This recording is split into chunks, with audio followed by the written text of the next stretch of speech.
Hey guys, welcome back. Thank you to every single one of you who liked my last video, commented on it, and the ones that subscribed to me. I really do appreciate you guys. Today I'm going to be recreating this black smoky eye, so if you're interested, stay tuned. So first I like to go in with my Got2b gel and just comb through all of the hairs and make sure every hair has product. And then I like to just press it down into my skin so that they stick.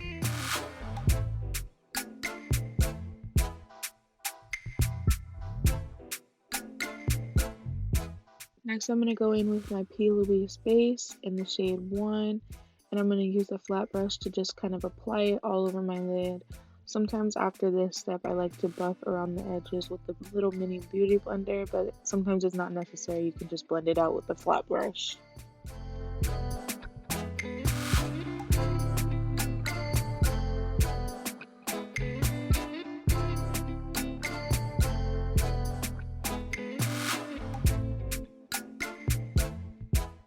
Next, I'm going to take my Made by Mitchell Feet on the Ground palette, and I'm going to use the shade Ground to just press in all of the pigment of the second smoky color I want. So besides black, this is kind of going to be the shadow effect behind the black.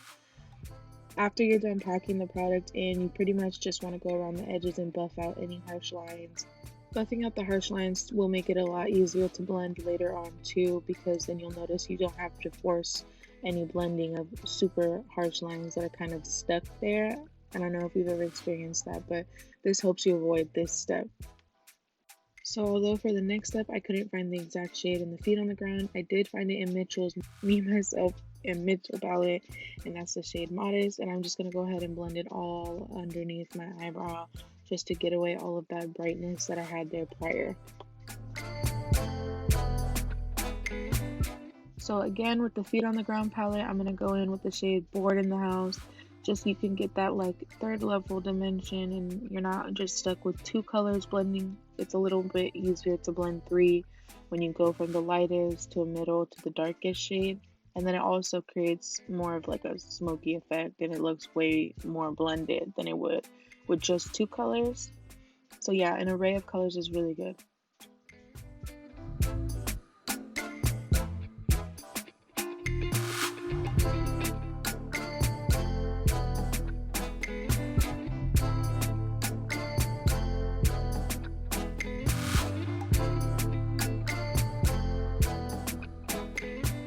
Next, I'm going to take my black P. Louise base and I'm going to just cover my entire eyelid. Anywhere I plan on putting the black eyeshadow, this will ensure the pigment, and then this will also help you just create that area for the black eyeshadow so that it's not a mess when you do apply it.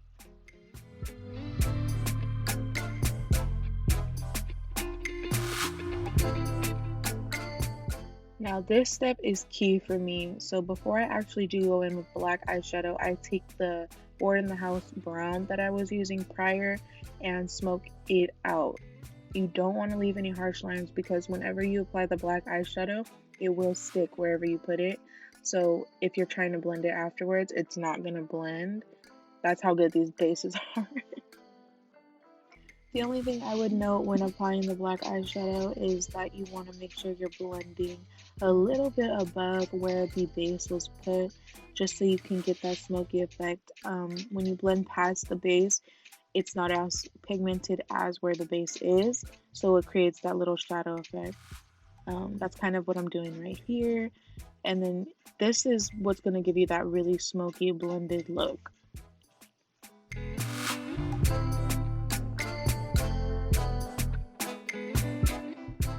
Next, I'm going to go in with my Cover FX gripping primer and just apply it all over my face before my foundation. Next, I'm going to go in with my Juvia's Place foundation, full coverage foundation, I should say, in the shade 650, and I just apply it all over my face, a little bit underneath my chin area, but not too far down my neck.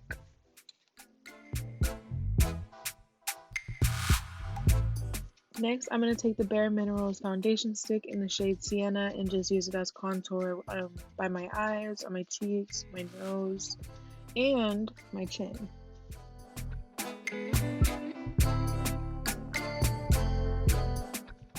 I like to go wherever I want the least product first because all of the product builds up on the sponge. So I usually start around my eye area and then I'll take it down to my cheek because I don't want as much product by my eyes as I do on my cheeks. Next, I'm going to go in with my e.l.f. 16-Hour Camo Concealer in the shade Fair Warm and just apply it directly under my eyes. I don't really apply this in my chin or nose area because it's way too bright for my preference. So if I do want to do that with concealer, I just go in with a lighter shade.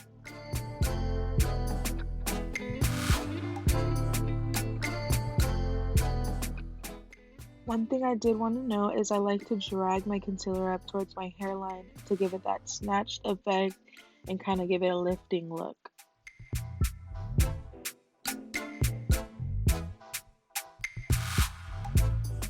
Now I'm going to go in with my airspun powder that you can get at Walgreens and apply it directly underneath my eyes and dragging it upwards how I did with the concealer. You pretty much just want to set every part where you put concealer. And then after I do this step, I like to just cut where I'm going to contour before I put my powder contour, so it's not as harsh when I do.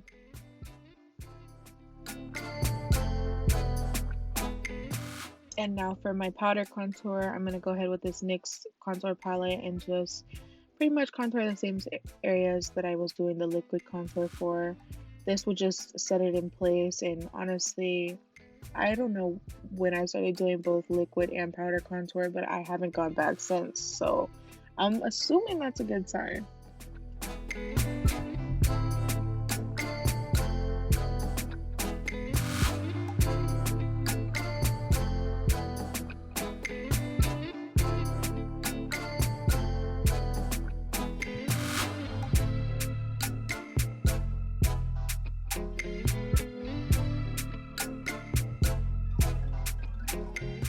And then now with that same NYX contour palette, I use those two light shades and just go on the tip and the bridge of my nose to highlight them.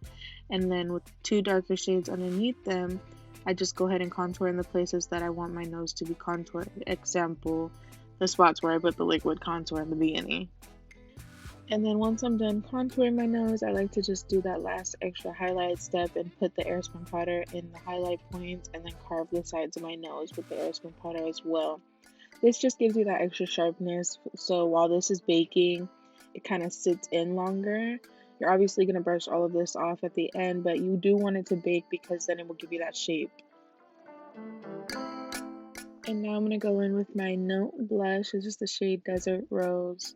I love this blush, so I'm just going to go ahead and apply that on the apples of my cheeks.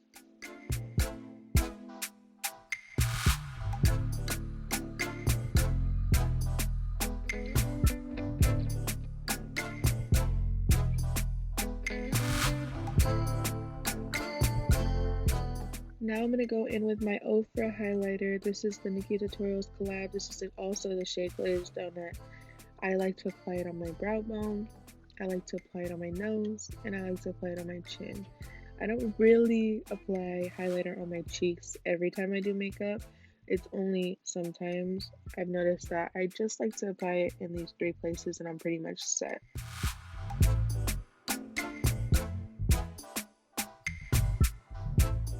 So now for this step, you're going to just line your bottom lash line with a black eyeshadow. So when you add this white waterline, you're going to be able to see it more. This one is actually from @FlirtWithMe Boutique on Instagram. It's super bomb. Like I said in my last video, I'm super picky with waterlines. Not all of them tend to stay and stick, so this one's super bomb.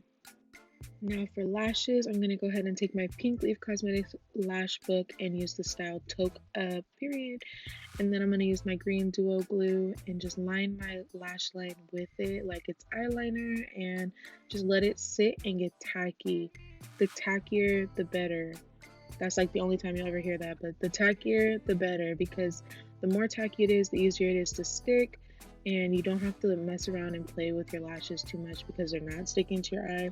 It will just literally attach. So because my eyelashes naturally kind of go downward, I like to pinch them with my fake lashes when I have mascara on, just so that they can stick up and they're not falling down and you don't see the difference in two eyelashes.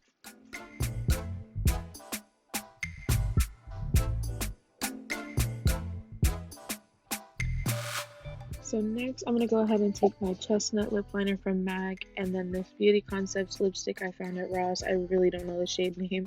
And then my lip gloss from IMB Lash Co.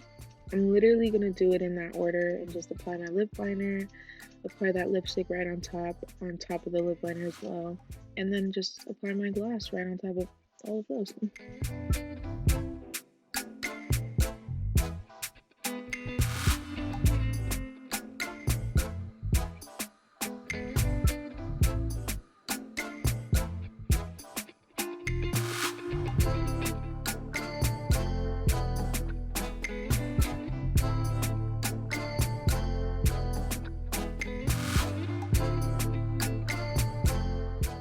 Now before I can go ahead and add the gloss, I like to add a little bit of contour on my lips and just add these lines, and then apply the gloss straight on top of it without blending or anything, and that just creates the plump effect of your lips.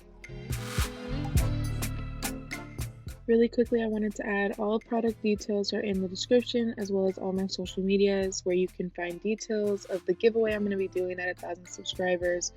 I can't wait to show you guys what I have. And that's pretty much it, guys. I really hope you guys like it. This is one of my favorite looks to do and wear.